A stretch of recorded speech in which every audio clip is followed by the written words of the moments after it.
اب عمران خان صاحب اپنی روش چھوڑنے کو تیار نہیں ہیں. اسٹیبلشمنٹ کی ریڈ لائنز بڑی کلیئر ہیں. انتخابات میں موجودہ جماعتیں جو ہیں عمران خان کے مقابلے میں بہت آپ کو پھیکی نظر آتی ہیں. عمران خان کی گڈی چڑھ رہی ہے. یہ بڑا ٹورنامنٹ جیتے جیتے کبھی کبھی آپ 19.5 اوور ٹھیک کھیل جاتے ہیں. 19.5 اوور تو عمران خان نے ٹھیک کھیل لیے ہیں. ایک بال ابھی باقی ہے.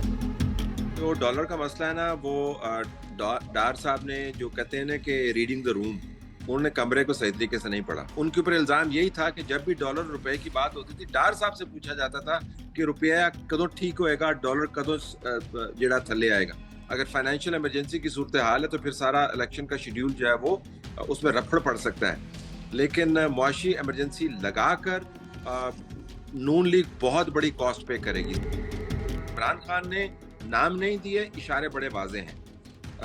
عادل راجہ نے نام دیا باقاعدہ. اس سے پہلے وہ 3 کے نام لے چکے ہیں. تو اگر یہ وہی لوگ ہیں تو پھر نام دہرا دیں. یہ بڑا ہی ایک سنجیدہ معاملہ ہے. اس کا تعلق موجودہ حکومت سے نہیں ہے. اشارے بڑے واضح ہیں اور اشارے کا تعلق جو ہے شہباز شریف صاحب کی طرف نہیں. پاکستان سے میں ہوں وقار بگا اور آپ دیکھ رہے ہیں سیاست ڈاٹ پی کے. اس وقت میرے ساتھ موجود ہیں سینئر صحافی طلعت حسین صاحب. سر بہت شکریہ آپ کے قیمتی وقت کا. Always pleasure to host you.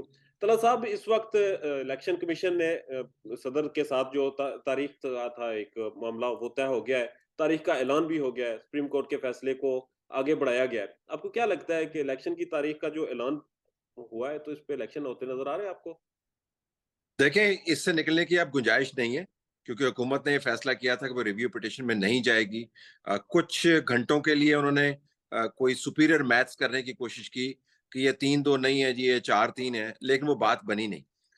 جب الیکشن کمیشن نے یہ بات مان لی، جب گورنر صاحبان نے یہ بات مان لی، تو اس کے بعد تو پھر گنجائش بنتی نہیں ہے. اور اب تاریخ دینے کا عمل بھی مکمل ہو گیا ہے، تاریخ بھی سامنے آ گئی ہے. مجھے لگتا ہے یہ ہے کہ کم از کم پیپر کے اوپر پروسیس کے حوالے سے تو اب انتخابات سے ادھر ادھر ہونا ناممکن ہے. اور ویسے بھی بیوقوفی ہوگی. یہ میں پیپر کی بات کر رہا ہوں. پاکستان میں آپ کو پتا ہے پیپر کے علاوہ یا پیپر کے پیچھے یا کمرہ امتحان کے آگے پیچھے بہت سارے لوگ ایسے ہوتے ہیں جو نتائج تبدیل کر دیتے ہیں. لیکن فی الحال لگتا ہے یہ کہ پروسیس سے نکلنا ممکن نہیں. سر، آپ کو لگتا ہے کہ کوئی ٹیبل ٹاک ہوگی اور پنجاب کو چھوڑ کے یہ سارے ہی انتخابات جو ہیں عام انتخابات کو اکٹھے کر لیا جائے گا؟ کوئی اس طرح کا سینیریو بن دیکھ سکتا دیکھیں، میں ذاتی طور پہ سمجھتا ہوں کہ اور اس میں اگر آپ پارٹی پالیٹکس کو سائڈ پہ رکھ لیں تو ایک بہت ہی غیر معمولی صورتحال پاکستان میں ڈیولپ ہوگی. اور بدقسمتی سے یہ آرگومنٹ اتنی مرتبہ سیاسی زاویوں سے ہو چکا ہے کہ اب اس آرگومنٹ کو کرتے ہوئے میں تھوڑا سا ریلیکٹنٹ ہوتا ہوں، کیونکہ لگتا یوں ہے کہ ایک خاص پارٹی کی طرف سے آرگومنٹ آ رہا تھا، آپ اس کو پیڈل کر رہے ہیں.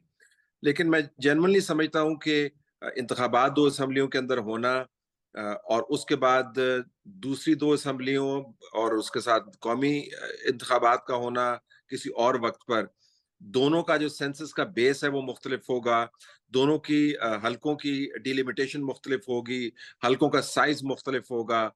کیئر ٹیکر حکومتیں جو ہیں وہ پنجاب اور کے پی میں موجود نہیں ہوں گی. پھر آپ کیسے انشور کریں گے کہ وہاں پر کیئر ٹیکر حکومتیں نہیں ہیں؟ سٹنگ پارٹی کی حکومت ہے، جو بھی پارٹی ہو، تو انتخابات کے اوپر اثر انداز ہوں گے. تو یہ بہت ہی کمپلیکس سوال ہے.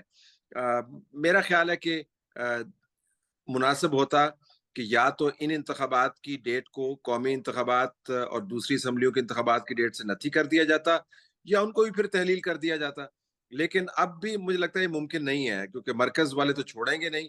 سندھ میں پیپلز پارٹی نہیں چھوڑے گی، بلوچستان بھی نہیں ہٹے گا. تو اب اسی کے ساتھ کام چلانا پڑے گا. سر، معیشت کی صورتحال آپ کے سامنے ہے. ڈار صاحب کو بڑی امیدوں کے ساتھ لایا گیا تھا اور یہی امید کی جا رہی تھی کہ ڈار صاحب آئیں گے اور ڈالر کا اور پیسے کی جو ہے ایک قدر و قیمت کو مینٹین کریں گے. مگر آج تو ڈار صاحب نے کہا ہے کہ ڈالر کے ساتھ کل کیا ہوتا رہا انہیں علم ہی نہیں. تو کیا جنہوں نے لایا تھا، جن کی امیدیں تھیں، انہیں بھی نہیں پتا کہ کیا ہو رہا ہے ملک کے ساتھ؟ دیکھیں، جو ڈالر کا مسئلہ ہے نا وہ ڈار صاحب نے جو کہتے ہیں نا کہ ریڈنگ دا روم، انہوں نے کمرے کو صحیح طریقے سے نہیں پڑھا. جب وہ باہر تھے تو باہر سے بیٹھ کے تو آپ کو پتا ہے گھاس ہرا ہی لگتا ہے. یہاں پر آ کے پتا چلا جی کہ وہ گھاس جو تھا وہ گھاس تھا ہی نہیں. وہ تو بیسیکلی جو ہے نا صرف ہرا رنگ بھرا ہوا تھا، اور وہ بھی آئی ایم ایف نے بھرا ہوا تھا. آئی ایم ایف کے ساتھ ڈار صاحب کی جو تاریخ ہے، ڈار صاحب کو اس نے بھی مسلیڈ کیا. اس وقت کا آئی ایم ایف اور اس وقت کا آئی ایم ایف زمین آسمان کا فرق ہے. پھر جس طریقے سے آئی ایم ایف کے ساتھ انگیج کیا گیا عمران خان کی حکومت میں اور اس کے بعد پھر شہباز شریف کی حکومت کے اوائل میں. اس کے بعد مجھے لگتا ہے کہ آئی ایم ایف کا موڈ جس کو ہم کہتے ہیں نا پنجابی میں, موڈ خراب ہو گیا آئی ایم ایف کا. اس نے کہا جی کہ اب آپ نے اگر اس طرح میرے ساتھ کھیلنا ہے نا تو میں نے بھی آپ کے ساتھ اس طرح ہی کھیلنا ہے.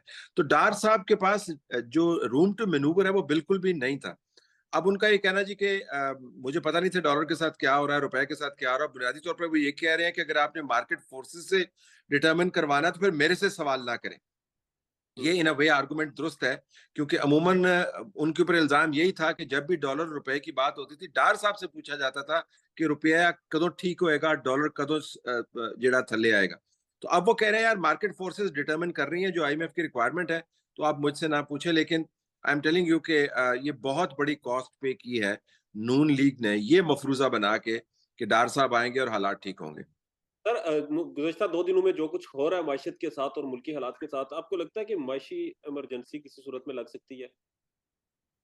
دیکھیں معاشی ایمرجنسی لگائیں گے تو اس سے کیا حالات بنیں گے. اب ایک یہ آرگومنٹ میں بہت سن رہا ہوں ویسے اسلام آباد کے اندر بھی اور پنڈی کے اندر بھی, لاہور کے اندر بھی, کہ جس قسم کے حالات بنے ہوئے ہیں ہمارے پاس جو باہمی روابط کے ذریعے ہم نے پیسے ارینج کرنے تھے وہ ہمیں نہیں ملے ابھی تک. آئی ایم ایف ہماری ناک رگڑوا رہا ہے. ہمارے پاس آگے آنے والے دنوں میں 7 بلین کے قریب ہم نے پے کرنے ہیں. ٹھیک ہے ڈار صاحب کہہ رہے ہیں کہ 6.5 بلین ہم نے آلریڈی پے کر دیا, لیکن معاملہ اس کا نہیں ہے جو پے کر دیا ہے, معاملہ اس کا جو ہم نے پے کرنا ہے. تو بنیادی طور پر حالات تو پاکستان میں فائنینشیل ایمرجنسی لگانے کے کسی وقت بھی موجود ہیں. اس سے ہوگا کیا یہ مجھے سمجھ نہیں آتا. اس کے سیاسی نتائج نکل سکتے ہیں. اگر فائنینشیل ایمرجنسی کی صورتحال ہے تو پھر سارا الیکشن کا شیڈیول جو ہے وہ اس میں رفڑ پڑ سکتا ہے. لیکن معاشی ایمرجنسی لگا کر نون لیگ بہت بڑی کاسٹ پے کرے گی. ساری زندگی ان کے سر پر یہ تہمت لگی رہے گی کہ آپ آئے اور آپ نے ملک کو اس نقطے پر لے گئے کہ جہاں پر فائنینشیل ایمرجنسی لگانی پڑی.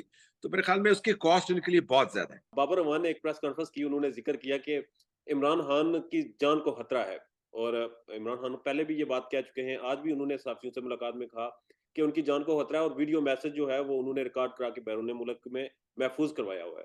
تو آپ کو لگتا ہے کہ یہ جو سٹیٹمنٹس بار بار آ رہی ہیں اور یہ بڑی امپورٹنٹ ہیں, اس پر موجودہ گورنمنٹ کو اس پر تحقیقات کرنی چاہیے؟ دیکھیں موجودہ حکومت کو تو عمران خان چونکہ مانتے ہی نہیں ہیں, اور وہ کہتے ہیں کہ جی یہ تو نااہل ترین حکومت ہے, یہ 24 کلومیٹر تک اس کی ریٹ محدود ہے. تو موجودہ حکومت کو اگر آپ یہ کہیں کہ پنجاب کے اندر جا کے عمران خان کے جو خدشات ہیں ان کو ایڈریس کرے, تو وہ تو ان کے عمران خان کے اپنے معیار پر ہی پورے نہیں اترتے, تو وہ پھر یہ کام کیسے کر سکتے ہیں. جو پریس کانفرنس بابر اعوان نے کی, اس کا آپ یہ تیسرا ایکٹ تھا ایک پورے سیکوینس کے اندر. دیکھیں عمران خان نے 1 مارچ کو جو خطاب کیا اپنے ورکرز کے ساتھ, اس کے اندر انہوں نے واضح انداز سے بتا دیا کہ جی یہ اب مجھے مروانا چاہتے ہیں, کیونکہ ان کا خیال ہے کہ جب میں طاقت میں واپس آ جاؤں گا تو ان کی شامت آ جائے گی. یہ لفظ انہوں نے استعمال کیے. پھر انہوں نے 3 جمع 2 5 لوگوں کا پھر ذکر کیا, ان کا نام نہیں لیا. پھر اس کے بعد وہ جو عادل نام کا بندہ ہے وہ جو لندن میں بیٹھا ہوا ہے, وہاں سے اس نے ٹویٹ کر دیا, اس نے موجودہ آرمی چیف کو مورد الزام ٹھہرا دیا. باقاعدہ انہوں نے کہا جی کہ انہوں نے ایک جو پلاٹ ہے اس کو انہوں نے اسیسینیشن کا اپروو کیا ہے. بیس لیس ہے بالکل, لیکن ٹویٹ موجود ہے. پھر بابر اعوان صاحب نے پریس کانفرنس کر دی. اب مجھے جو اس میں ماننا یہ ہے کہ عمران خان نے نام نہیں دیے, اشارے بڑے واضح ہیں. عادل راجہ نے نام دیا باقاعدہ, اور بابر اعوان صاحب نے تو کسی کا نام نہیں لیا, لیکن ظاہر ہے وہ سوال اٹھائے انہوں نے کہ یہ کون کر رہا ہے. یہ بڑے سنجیدہ معاملات ہیں, کیونکہ اگر آپ کے پاس اس سازش کے کرنے والوں کے نام موجود ہیں تو پھر آپ کو قوم کو اعتماد میں لینا چاہیے.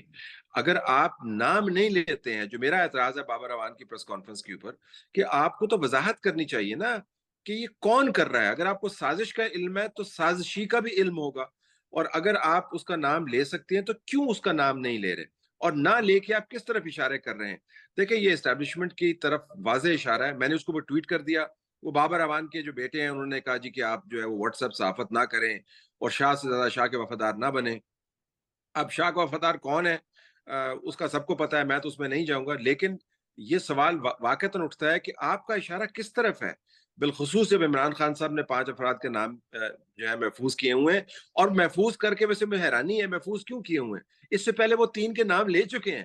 تو اگر یہ وہی لوگ ہیں تو پھر نام دہرا دیں، یہ بڑا ہی ایک سنجیدہ معاملہ ہے۔ اس کا تعلق موجودہ حکومت سے نہیں ہے، اشارے بڑے واضح ہیں، اور اشارے کا تعلق جو ہے شہباز شریف صاحب کی طرف نہیں ہے۔ اچھا طلعت صاحب آپ نے ایک بات کی تھی اور آپ نے کہا تھا کہ عمران خان کا مقابلہ سیاسی جماعتوں کے ساتھ نہیں ہے، عمران خان کا مقابلہ اسٹیبلشمنٹ کے ساتھ ہے، تو آپ کو لگتا ہے کہ فی الوقت کون جیتا ہے، کون آگے ہے اور مقابلہ کس کا کس سطح پہ پہنچ چکا ہے؟ دیکھیں جب دو محبت کرنے والوں میں لڑائی ہوتی ہے نا، تو اس سے زیادہ بری لڑائی اور کوئی نہیں ہوتی۔ وہ جس چاہت کے ساتھ اپنی چاہت کو بڑھاتے ہیں، اسی توانائی کے ساتھ پھر اپنی لڑائی کو بھی چلاتے ہیں۔ تو یہ گھر کے اندر لڑائی ہوئی ہے، اور جس کے ہاتھ میں جو چیز آ رہی ہے وہ ایک دوسرے کے اوپر چلا رہا ہے۔ ہم جیسے صحافی جو ہیں وہ دور سے بیٹھ کے کہہ رہے تھے جی کہ اتنی محبت نہ کریں کیونکہ آپ کا ٹکراؤ آپس میں ہو جانا، تو وہ ہو گیا ٹکراؤ۔ اب عمران خان صاحب کا خیال ہے کہ وہ انتخابات کروا کر اپنے آپ کو دوبارہ سے معتبر کر لیں گے۔ وہ زمان پارک سے اسی وقت نکلیں گے جب پنجاب میں ان کی حکومت قائم ہو جائے گی۔ وہ زمان پارک سے نکل کر خیبر پختونخوا اسی وقت جائیں گے جب خیبر پختونخوا میں ان کی حکومت واپس آ جائے گی۔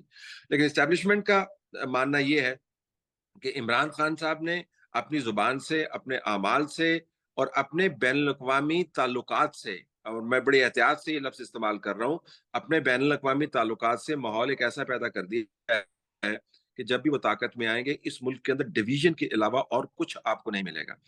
اب عمران خان صاحب اپنی روش چھوڑنے کو تیار نہیں ہیں۔ اسٹیبلشمنٹ کی ریڈ لائنز بڑی کلیئر ہیں۔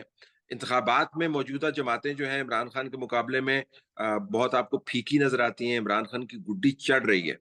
انتخابات سے پہلے کافی دن موجود ہیں، عمران خان صاحب کے 3-4 مقدمات بھی موجود ہیں، تو دیکھنا یہ ہوگا کہ بڑا ٹورنامنٹ جیتے جیتے کبھی کبھی آپ 19.5 اوور ٹھیک کھیل جاتے ہیں، ایک بال کے اوپر آپ کو کوئی بال ایسی پڑ جاتی ہے کہ 19.5 اوور کی کارکردگی فارغ ہو جاتی ہے۔ تو 19.5 اوور تو عمران خان نے ٹھیک کھیل لیے ہیں، ایک بال ابھی باقی ہے، وہ دیکھیں اس کے بعد نتیجہ کیا نکلتا ہے۔